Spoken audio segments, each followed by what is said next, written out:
For years, my life had been a constant hum of noise and movement. Between my demanding job, the kids, and Emily always keeping the house running smoothly, there was rarely a moment of silence. Our days were a blur of work, school, meals, and after-school activities. The house was always full of life, the sound of laughter, shouting, or even the mundane buzz of the TV in the background. But this weekend, things were different. Emily had taken our two children, Lucas and Ava, to visit her parents in Michigan. She'd been planning the trip for weeks, carefully organizing the kids' bags, making sure they packed their favorite toys, arranging the flights, and dealing with every little detail. On the other hand, I decided to stay behind. My workload was overwhelming, and honestly, the thought of having the house to myself for a few days was a welcome relief.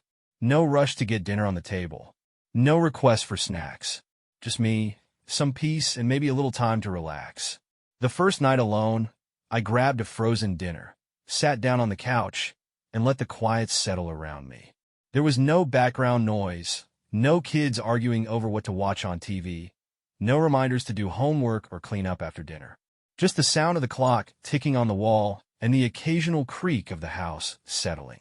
It was nice for a while to be lost in my own thoughts, not needing to answer to anyone. Around 8:30 p.m., there was a knock at the door. I rose, slightly irritated at the interruption, but when I opened it, I found my neighbor Sam. Sam was in his early 60s, a former firefighter who had retired to focus on his passion for woodworking.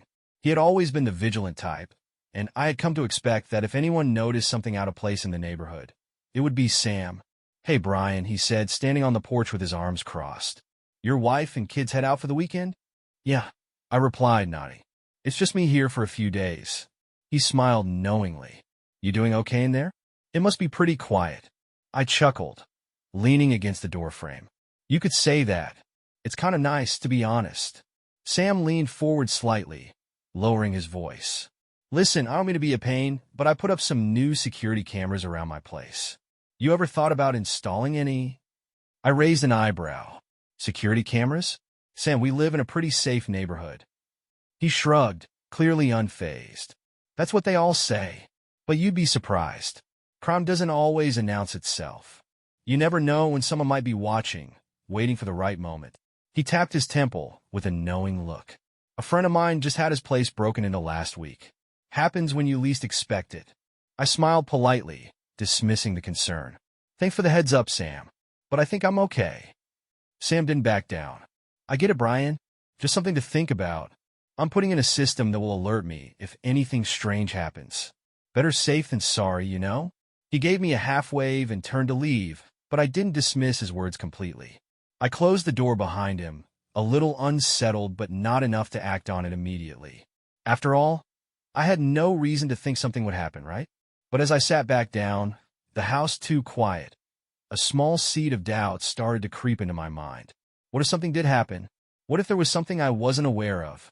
The thought lingered as I finished my dinner and tried to relax. It wasn't long before it started to gnaw at me, distracting me through the evening. By the time I went to bed that night, I had convinced myself to do something about it. I wasn't paranoid, I reasoned. It would just be a precaution. So, I grabbed my phone and browsed through a few online retailers, finding a set of security cameras that could stream footage directly to my phone. It wasn't an overreaction. It was just me being prepared. I placed the order that night, feeling a bit more at ease. The house was empty, and I was getting a little restless in the silence, but at least I was taking control. The next afternoon, when the cameras arrived, I spent a few hours setting them up around the house. One at the front door, one at the back, and a few indoors, one in the living room, another pointing to the hallway. I connected the cameras to the app on my phone and tested them. I could watch the footage in real time. I moved around the house, checking to make sure everything worked, and felt a sense of relief. I was ready for whatever came next. Little did I know, what I had just set up would show me something I wasn't prepared for, something that would shake the very foundation of my life. The next few days passed in a blur of routine. I spent my days at work, catching up on everything that had piled up while I'd been distracted by family matters, and the evenings were quiet, just me and the house. There was no chaos, no noise, No kids asking for help with homework or arguing over who got the last slice of pizza. It was almost too peaceful, and I found myself getting used to it. I would cook dinner, watch a few shows, and then go to bed early. Sometimes I checked the cameras, but it wasn't out of suspicion. It was just a way to pass the time. The footage was mostly uneventful, me coming and going, the kids running around in the backyard before their trip, Emily packing up bags and saying her goodbyes. I didn't think much about it until Sunday afternoon, when Emily and the kids returned from their trip. I had forgotten how loud and chaotic life could be with them all back. Ava was running through the door first, laughing as she chased Lucas, who was trying to dodge her with a grin on his face. Emily entered behind them, looking a little tired from the travel, but smiling. The house once again felt alive. I felt a rush of warmth as I watched them, a smile tugging at my lips as I heard the familiar sounds of kids fighting over who got to sit where on the couch and Emily trying to mediate. There was something comforting about the chaos. That evening, we fell back into our usual routine. The kids played in the living room while Emily made dinner, and I tried to ignore the nagging thought that had settled into my mind earlier. The cameras had almost slipped my mind entirely until the next afternoon, when I found myself sitting at my desk at work, glancing at my phone between emails. Out of nowhere, the thought hit me. Maybe I should check the footage again, just to see if everything was normal. I had nothing to hide, no real reason to be suspicious. Still, something in me felt drawn to it. A small voice in the back of my head whispered, "Just a quick peek." I opened the camera app on my phone, scrolling through the clips from the past few days. It was mostly boring stuff, the kids coming home, the usual activities around the house. But then something stopped me. I saw footage from the previous Saturday, when the house had been empty. I stopped the video and stared at the image. There was Emily, standing at the front door, smiling as she spoke to someone I didn't recognize. At first, I thought it was a neighbor or a friend, someone I hadn't met before. But then the man stepped into the house. He was tall, stocky, and wore a dark jacket. His movements were confident, almost too familiar, like he knew exactly where he was going. I zoomed in on the footage, my heart racing. Emily's smile wasn't just a polite greeting. She was happy to see this man. I felt a cold knot form in my stomach. Who was he? I watched as the man stepped inside, and Emily led him further into the house. They both disappeared out of view, but my mind was already racing. I kept replaying the footage, trying to make sense of it. Maybe it was a co-worker of hers, someone I just hadn't met yet. But the way he moved, the way he seemed so comfortable in my home, it didn't sit right. I should have called her right then and there. I should have asked her about him, but I didn't. I didn't want to sound paranoid, didn't want to jump to conclusions. Instead, I closed the app and shoved my phone into my pocket, trying to push the unsettling feeling away. I told myself I was overthinking it. I didn't want to believe that there could be something more to it. That night, as I lay in bed, I couldn't shake the image of the man. The way he moved, the way he entered my home like he belonged there. My thoughts kept spinning, and sleep was elusive. I tried to distract myself with books, TV shows, anything to get my mind off the video, but every time I closed my eyes, I saw that man's face. By the time Tuesday rolled around, the urge to check the footage again was too strong to ignore. I tried to tell myself it was nothing, just a fluke, just a coincidence, but my gut told me there was more to it. I sat at my desk at work and opened the camera app once more. Scrolling through more footage, I saw clips of Emily and the kids, nothing out of the ordinary. But then there was again, the same man. The footage was taken the day after Emily and the kids returned, and he was in the house again.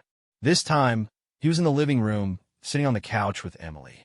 They were laughing, talking, seemingly comfortable with each other. I could see the way they interacted, the way she looked at him, the way they seemed at ease. My heart pounded in my chest. This wasn't just a random visitor. This man knew Emily.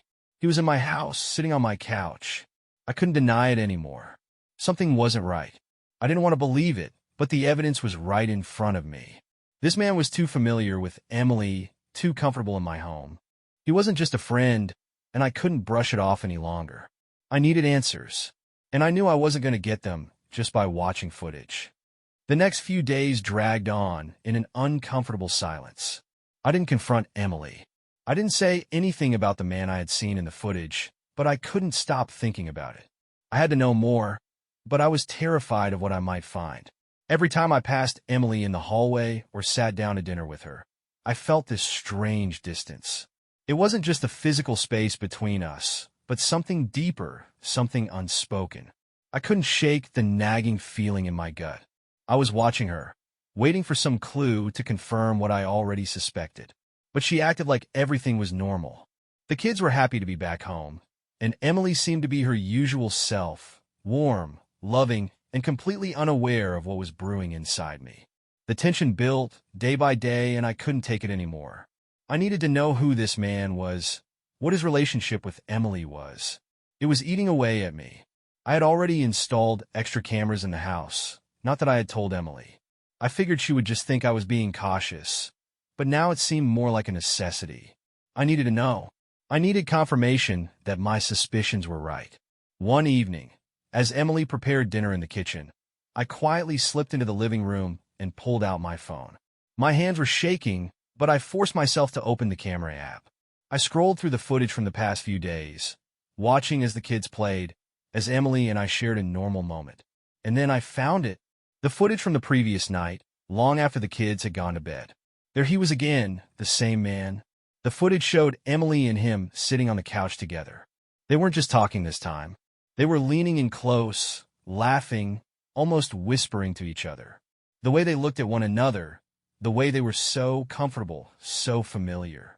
I paused the video, my finger hovering over the screen. I couldn't breathe. What was I supposed to do with this? How could I confront her without knowing everything? Without knowing the truth? I didn't want to believe it, but there was no denying it. Emily was hiding something from me. This wasn't just a one-time thing. She was spending time with this man. She was allowing him into our home, into our lives. I couldn't shake the feeling that I had missed something for so long. How long had this been going on? Was this man the one who had been creeping around while I was oblivious to it all? My mind raced with questions, each one more painful than the last. How could she do this to me? To our family? To our kids? I never imagined that I would find myself in this position, questioning the very foundation of my life. But here I was. The camera footage was the evidence I needed, but I was scared of what would happen once I confronted her. Would she deny it? Would she confess?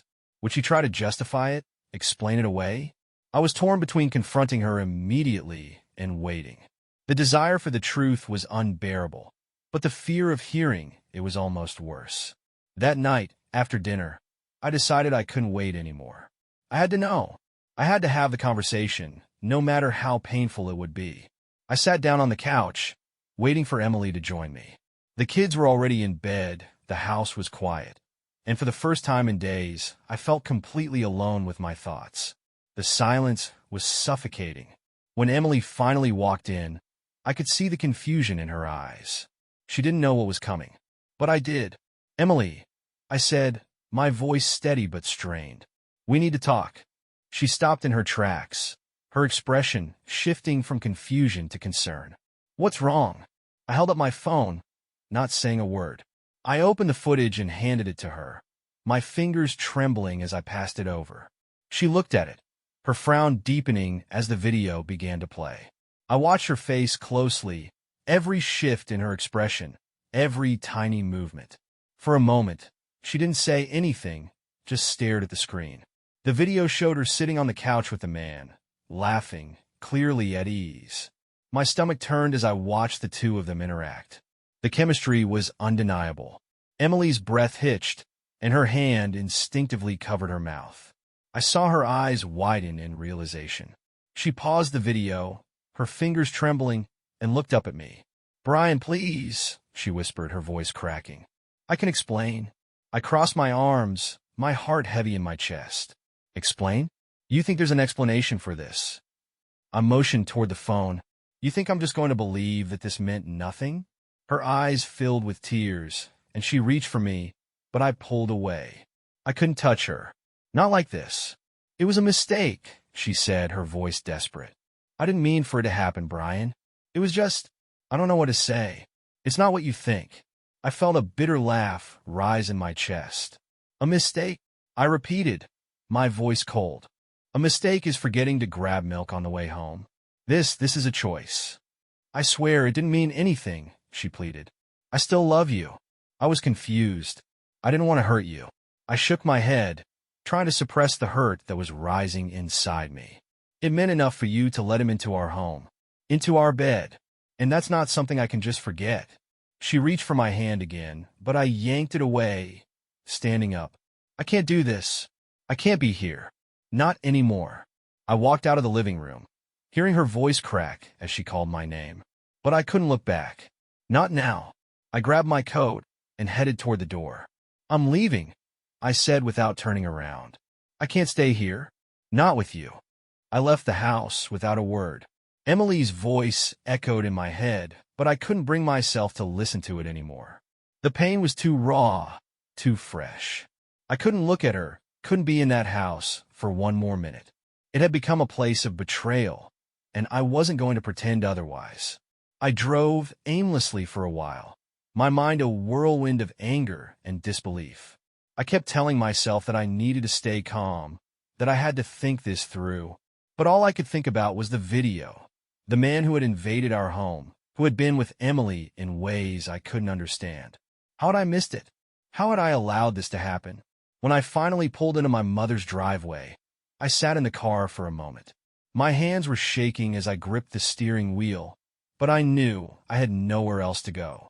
I couldn't stay in that house, not after what I'd seen, and the idea of staying with Emily, living a lie, wasn't an option either.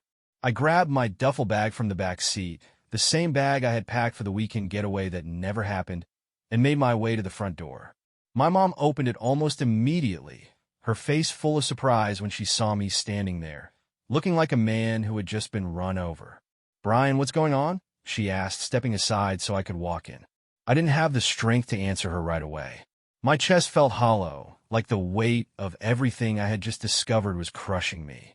My mother took one look at me, and her expression softened. "You're not okay, are you?" she said gently. I shook my head, not trusting myself to speak. She guided me to the couch and sat next to me, her arm around my shoulders. I wanted to cry, to let the tears flow, but I couldn't bring myself to do it. Instead, I just sat there, staring blankly ahead. "I'm done, Mom," I finally said, my voice thick. "I can't go back. I can't. I can't live in that house anymore. It's ruined. I don't even know who she is anymore." She didn't say anything at first. She just let me talk, letting me process everything that was happening. And when I finished, she finally spoke. "I'm so sorry, Brian," she whispered. "I never thought something like this would happen to you." I wiped my face with the back of my hand, feeling a bitter laugh escape my lips. "Neither did I said softly. "But I don't know how to fix this. I don't even know if I want to fix it. What if everything's just broken beyond repair?" "Sometimes things break," she said quietly. "But you're stronger than you think, and you don't have to figure it out all at once." I nodded slowly, the weight of her words settling in. Maybe I didn't have to have all the answers right away, but that didn't change the fact that I felt lost. My world had been turned upside down, and the only thing that kept me grounded were my kids. I had to think about them, about what was best for them. The next morning, I went to the lawyer's office. I didn't hesitate. I didn't think about the long-term implications, the pain it would cause. I was done, and as much as it pained me, I knew it was the only option. The lawyer's office was quiet, sterile, the kind of place where everything felt too official, too cold. But the moment I sat down and started talking, I felt a sense of control return to me. I wasn't the helpless man I had been the day before, drowning in confusion and betrayal. The lawyer was understanding, taking notes as I explained the situation. But when it came to discussing custody, the reality of it all hit me like a freight train. "You'll need to figure out a custody arrangement," the lawyer said, leaning back in his chair. "We can push for shared custody, but you'll have to consider what's best for your children." I nodded, my heart sinking. I couldn't stand the thought of my boys being so far away from me. But I couldn't take them away from Emily either. No matter what had happened between us, they needed their mother. We spent the next hour discussing everything: financials, assets, custody, and the divorce process. I was numb through it all, just going through the motions. But there was a part of me that knew this was the right decision. This was the only way forward. As I left the lawyer's office, I felt like I was walking in a daze. My whole life had been turned upside down in just a matter of days, and I still wasn't sure what I was supposed to do next. But there was one thing I did know. Emily had betrayed me in a way that I couldn't come back from. And even though I still loved her, I couldn't pretend everything was okay. It wasn't. The next few days were a blur. Emily called and texted, asking me to come back to talk to work through it. But I couldn't. I just couldn't face her. I couldn't look her in the eyes and pretend that nothing had happened. And as much as it hurt, I knew I had to let her go. And then there was the man, the one who had been sneaking around behind my back. Who was he? How long had he been in our lives, in our home? I had to know. I had to confront him, even though the thought of it made my stomach churn. I hired a private investigator. I gave him everything, the footage, the descriptions, every little detail I could remember. A few days later, the investigator called me with the answers I was dreading. He's a teacher, the investigator said. A teacher at your kid's school. My blood ran cold. A teacher. I couldn't believe it. The man who had been having an affair with my wife wasn't some random stranger, some outsider. He was someone I trusted, someone who interacted with my children every day. How long had this been going on? How many times had I dropped my kids off at school, oblivious to the fact that their teacher was also sleeping with their mother? I gripped the phone tighter, my knuckles white. Who is he? I demanded. His name's Tom Carter, the investigator said. He's been teaching at the school for several years. But I'll get you more details if you want. I didn't need more details. I already knew enough. I had to confront Emily, had to know the full extent of the betrayal. That evening, I drove back to the house. I parked in the driveway, but I didn't get out right away. I needed to gather my thoughts. My heart was pounding in my chest as I tried to steady my breathing. I couldn't face her again, but I had to. This had gone far enough. As I stepped inside, I was immediately greeted by the sound of my boys laughing. They ran up to me, hugging me tightly, and for a moment, everything felt normal again. But I knew it wouldn't last. I glanced at Emily, standing in the kitchen. She froze when she saw me, her face paling. I took a deep breath and turned to my kids. I love you guys, I said, my voice steady. But I need to talk to your mom for a minute, okay? They hesitated for a moment, but finally nodded, heading to their room. I watched them go, my chest aching. Turning to Emily, I said, we need to talk. Her eyes flickered with a mixture of fear and confusion, but I didn't wait for her to speak. I had to get this over with. You're cheating on me, I said, my voice cold. With our kid's teacher. I know everything, Emily. I know who he is, and I know what's been going on. Emily stood there, frozen for a long moment, her mouth slightly open, but no words came out. Her eyes darted between me and the floor, like she was trying to find some escape, some way to avoid the truth, but there was no avoiding it. It was out now, and it couldn't be undone. I didn't give her a chance to speak. I had already heard all the excuses, all the apologies. They meant nothing to me anymore. I wasn't interested in her justification for what she had done. It didn't matter. Nothing she could say would change what I had seen with my own eyes. I had watched the betrayal unfold on that screen, and now all that was left was the aftermath.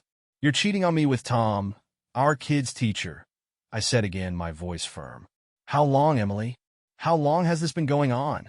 Her face twisted with guilt, and she took a step toward me, her hands trembling. Brian, I never meant for this to happen. It's not what you think. I shook my head, cutting her off before she could continue. Don't try to lie to me. I've seen it. I saw the footage. I saw you with him, in our house, in our bed. My voice cracked slightly, but I kept going. This wasn't a mistake. This wasn't some moment of weakness. This was a choice, and you've made it over and over again. Her eyes welled up with tears, and she took another step closer, reaching out toward me, but I couldn't let her touch me. I couldn't let her make it feel like everything was okay. I swear to you, it didn't mean anything, she pleaded, her voice barely above a whisper. It was a mistake, Brian. I made a huge mistake, but I love you. Please don't throw everything away. I took a deep breath, trying to steady myself. I felt the anger building again, but it was different now. It wasn't just anger anymore. It was a cold certainty. She had betrayed me in the most fundamental way, and there was no coming back from that. I couldn't just forget this. I couldn't pretend everything would be fine. A mistake, I repeated, my voice sharp. A mistake is forgetting to pick up the dry cleaning, Emily. I motioned toward the screen where I had shown her the footage. This is a choice. And it's not just a one-time thing. You've been sneaking around behind my back for how long? How long did this go on? How many times did you look at me and pretend everything was fine while you were lying to my face? Her tears fell freely now, but they only made me feel more distant. She was crying for herself, not for me, not for what she had done. I'm sorry, she choked out. I never wanted to hurt you. I never meant for any of this to happen. I felt a lump rise in my throat, but I swallowed it down. I couldn't let myself soften. Not now. Not when everything had been torn apart in front of me. You did this to yourself, Emily, I said, my voice low but steady. You've ruined everything. You've ruined our family. And you can't just cry your way back into my life. I'm done. I turned my back on her, ignoring the soft sobs that followed me as I walked to the bedroom. I grabbed my duffel bag from the corner, my hands working mechanically to throw a few more shirts and personal items inside. I couldn't stay here. I couldn't breathe in this house anymore, knowing what had happened within its walls. Emily came to the door, standing there with a pleading look in her eyes. Brian, please, she begged. Don't do this. Don't leave. We can fix this. We can go to therapy. We can make this work. I didn't stop. I didn't even look at her. I couldn't. Fix this? I scoffed bitterly. There's nothing to fix, Emily. You've made your choice. And now, so have I. I walked out the front door, not looking back. My heart felt like it had been ripped out of my chest, but the clarity I had wasn't going away. I had made the right choice. There was no going back from this. As I drove away, my mind was still a storm of emotions. There was no clear path forward. There was no fix for this kind of betrayal. But there was something I knew for sure. I had to move forward. I couldn't stay in that marriage, in that house, pretending everything was okay when it wasn't. The next few days were a blur. I went through the motions of finalizing everything with the lawyer. The divorce proceedings feeling surreal but necessary. Emily kept calling, texting, asking me to come back to talk. She promised she would change. She said she loved me. But it was all empty now. Those words had lost their meaning the moment she let another man into our home. The man I trusted, the man who interacted with our kids every day, was the one who had betrayed me. It wasn't just Emily who had hurt me. It was Tom, too. He was the teacher at the kids' school, the one who had wormed his way into my life, into my family, while I had been none the wiser. I had to do something about that. I hired a private investigator, gave him everything, the footage, the details, everything I knew. He came back with the answer I had dreaded. Tom, the teacher. He had been with Emily for months, maybe longer. My blood ran cold when I heard the truth. It wasn't just a one-time affair. It was a full-on betrayal, and it had been happening under my nose for longer than I wanted to admit. I thought about confronting Tom, about going to his house and confronting him face-to-face, but I knew I didn't need to. What mattered now was protecting my kids. I couldn't change what had happened, but I could make sure it didn't happen again. The next morning, I went to the school. I requested a meeting with the principal, determined to make sure Tom wouldn't be around to hurt anyone else. I showed him the footage, told him everything I knew. The principal looked disgusted and promised to take action immediately. By the end of the day, Tom was gone. The divorce proceedings moved quickly after that. There was no hope of reconciliation, no chance of rebuilding what we had. Emily tried, of course. She apologized, begged, cried. But the damage was done. And the worst part was I still loved her in some way. But that wasn't enough. What she had done, what they had done, was unforgivable. We agreed on shared custody of the kids. It wasn't ideal, but at least I still had them. I had to keep moving forward for them. I had to stay strong, no matter how much it hurt.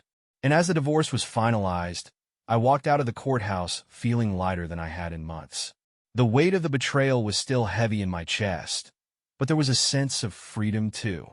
It was the end of something, but it was also the beginning of something new. A life that was mine to rebuild, without the shadow of Emily's betrayal looming over me. I was done, and now I had a chance to start again.